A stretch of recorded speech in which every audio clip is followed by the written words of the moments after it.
mérito agora das retenções do INSS. O que eu falo para vocês? Fora o que é funcionário do município, que vocês já retêm na Cefip e tal, INSS, quem tem fundo de previdência é outra situação, né, que retém também para o fundo, principalmente o enfoque na questão das obras. Tá? Não deixem isso passar, porque lá na frente o município pode ser penalizado nesse sentido. Então, com base na Instrução Normativa 971, de 13/11 de 2009, regulamenta, entre outras, a Lei 8.212, de 24 de julho de 91. O grande problema do Brasil é uma situação de legislação que diz que será regulamentada por outra legislação. Por exemplo, se nós olharmos na Constituição Federal de 88, ela diz que as finanças públicas serão regidas por lei complementar. Quando que veio a lei complementar? Em 2000, com a lei de responsabilidade fiscal. Tá? Até agora, tem situações da lei de responsabilidade fiscal que ainda não foi colocada em prática. Então, no Brasil tem esse problema de muita legislação, muita coisa, e você tem que estar antenado a tudo isso. Dispõe sobre normas gerais de tributação previdenciária e de arrecadação das contribuições sociais destinadas à Previdência Social e as destinadas a outras entidades ou fundos administrados pela Receita Federal do Brasil. Depreende-se da Instrução 971 de 2009, que a retenção do INSS abrange apenas os casos de serviços contratados mediante cessão de mão de obra ou empreitada, inclusive regime de trabalho temporário, conforme artigo 112. Então, únicas situações que podem reter são contratados mediante cessão de mão de obra ou empreitada e regime de trabalho temporário. O que é a cessão de mão de obra e a empreitada? Qual que é a diferença de um para o outro? A cessão de mão de obra é a colocação à disposição da empresa contratante, em suas dependências ou na de terceiros, de trabalhadores que realizem serviços contínuos, relacionados ou não com a atividade fim, quaisquer que sejam a natureza e a forma de contratação, inclusive por meio de trabalho temporário, na forma da Lei Federal 6019, de 1974.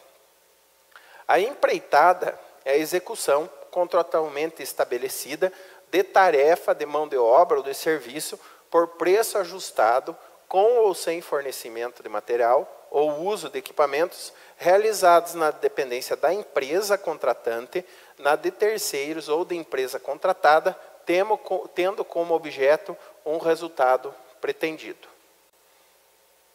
Então, na cessão de mão de obra, o que acontece? Eu faço a entrega de funcionários que vão efetuar o trabalho, no caso, para a prefeitura, que é a contratante. No caso da empreitada, é tudo. Entra material, entra equipamento, entra material humano, tudo visando a empreitada.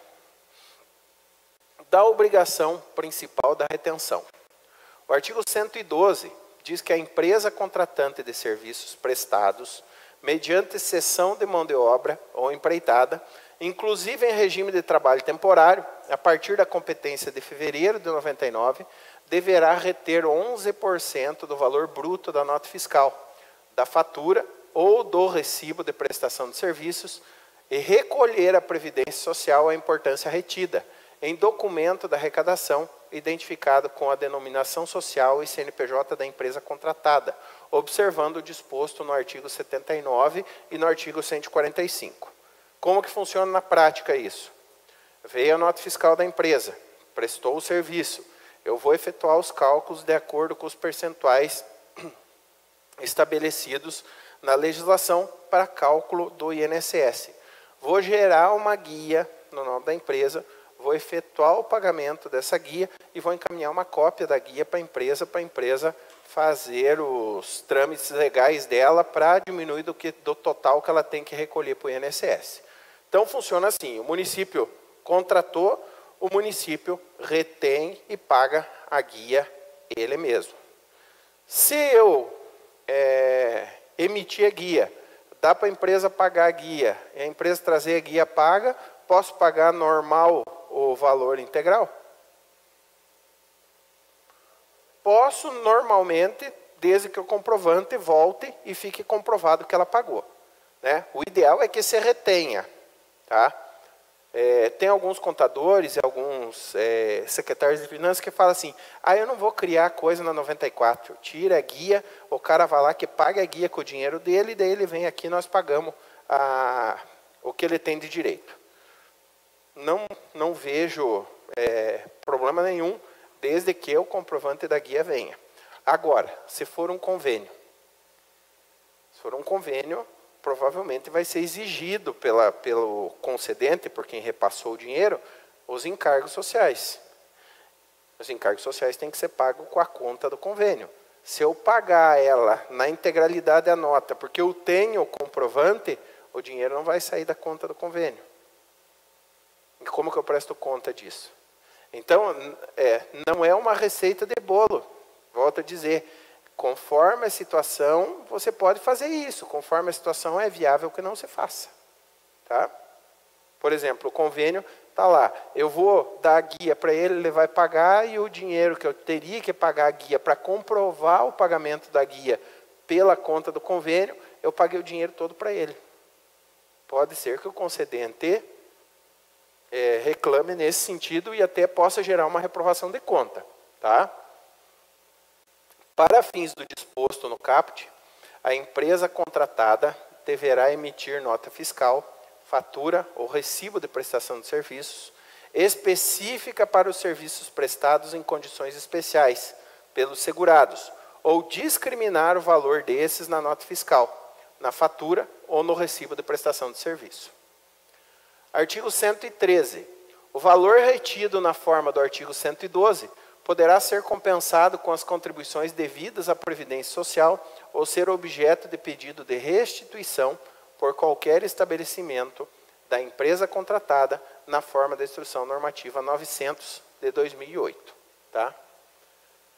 Estarão sujeitos, o artigo 117 da resolução, estarão sujeitos à retenção, se contratados mediante cessão de mão de obra ou empreitada, serviços de limpeza, conservação ou zeladoria. Se vocês tiverem empresa terceirizada de limpeza, aquelas empresas de limpeza de predial, vocês têm que recolher o INSS por lá, tá? Mediante a nota fiscal deles. Vigilância ou segurança, construção civil, construção, demolição, dentre outras, natureza rural, digitação, preparação de dados para processamento, para os serviços de vigilância ou segurança prestados por meio de monitoramento eletrônico, não há retenção. Então, se vocês têm monitoramento eletrônico, não precisa reter o INSS. Só contratação de pessoal, por exemplo, vigilante e essas situações que encaixam aqui. De acordo com o artigo 118, estarão sujeitos à retenção se contratados mediante cessão de mão de obra, acabamento, embalagem, acondicionamento, cobrança, coleta ou reciclagem de lixo, copa, hotelaria, corte ou ligação de serviços públicos, distribuição, treinamento e ensino, entrega de contas, ligação de medidores, leitura de medidores, montagem, manutenção de instalações, máquinas ou equipamentos, quando indispensáveis a seu funcionamento, e desde que mantida a equipe à disposição do contratante, operação de máquinas, de equipamentos e de veículos, operação de pedágio ou terminal de transporte, operação de transporte de passageiros, portaria, recepção, assessorista, recepção, triagem e movimentação, promoção de vendas ou de eventos, secretaria e expediente, saúde, telefonia e telemarketing. E quais que são as hipóteses que eu tenho de dispensa de retenção, que eu não preciso reter? De acordo com o artigo 120, a contratante fica dispensada de efetuar a retenção e a contratada de registrar o destaque da retenção na nota fiscal, na fatura ou no recibo, quando o valor correspondente a 11% dos serviços contidos em cada nota fiscal, fatura ou recibo, for inferior ao limite mínimo estabelecido pela Receita Federal para o recolhimento da arrecadação. Esta regra não é válida para os órgãos e entidades da administração pública que realizem seus recolhimentos por meio do CIAF. Então, se recolhe pelo CIAF, não tem esse limite da emissão da guia. A contratada não possuir empregados, o serviço for prestado pessoalmente pelo titular ou sócio e o seu faturamento do mês anterior for igual ou inferior 2 vezes o limite máximo do salário contribuição, cumulativamente. Terceiro, a contratação envolver somente serviços profissionais relativos ao exercício da profissão, regulamentada por legislação federal, ou serviço de treinamento e ensino, definidos no inciso 10 do artigo 118, desde que prestado pessoalmente pelos sócios, sem o concurso de empregados ou de outros contribuintes individuais. Eu já comentei alguma coisa disso de manhã cedo, né? Que quando vocês abrem uma licitação de terceirização de algum tipo de serviço, vocês têm que colocar lá a apresentação do corpo técnico. Se o corpo técnico apresentado for só através de sócios, né, da empresa, vocês não aplicam a retenção. Parágrafo 1º. Para a comprovação dos requisitos previstos no inciso 2º do caput, a contratada apresentará à tomadora declaração assinada por seu representante legal sobre penas da lei de que não possui empregados e o seu faturamento no mês anterior foi igual ou inferior a 2 vezes o limite máximo do salário contribuição. Parágrafo 2º. Para a comprovação dos requisitos previstos no inciso 3 do caput, a contratada apresentará à tomadora declaração assinada por seu representante legal sobre as penas da lei de que o serviço foi prestado por sócio da empresa ou, se for o caso, por profissional da área de treinamento e ensino e sem o concurso de empregados ou contribuintes individuais. Parágrafo 3º.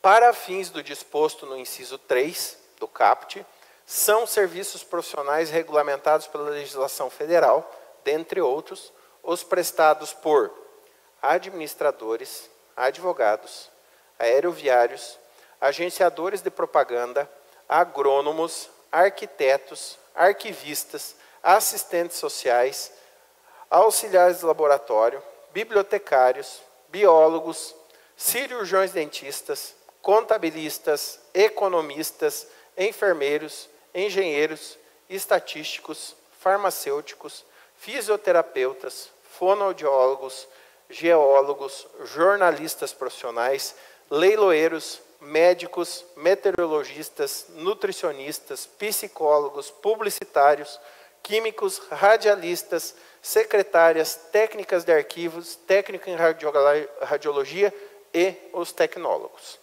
Tá? Então, quando é prestado por esses grupos profissionais, também não tem a retenção.